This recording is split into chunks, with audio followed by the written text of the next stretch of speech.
আমরা আছি এখন বোয়ালি গ্রামে, হরিরামপুর থানা, ধুলসরা ইউনিয়ন, যেখানে ছোট্ট একটি খালে বড় বড় মাছ ধরা পড়ছে। আশেপাশে দূর দূরান্ত থেকে মানুষজন এই দেখেন কিভাবে মাছ ধরার জন্য একে একে বসে আছে নৌকা নিয়ে। এই দেখেন, এই যে কত সুন্দর একটি ভিউ দেখা যাচ্ছে।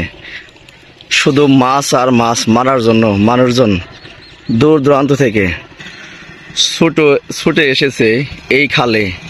এখানে বড় বড় এবং ছোট মাছ থেকে শুরু করে সকল পদের মাছ মানুষজন মারার জন্য একে একে এই যে এইভাবে বসে আছে। এই দেখেন কত সুন্দর একটি, অল্পের জন্য মাছটা পেছল না। সুন্দর একটি ভিউ।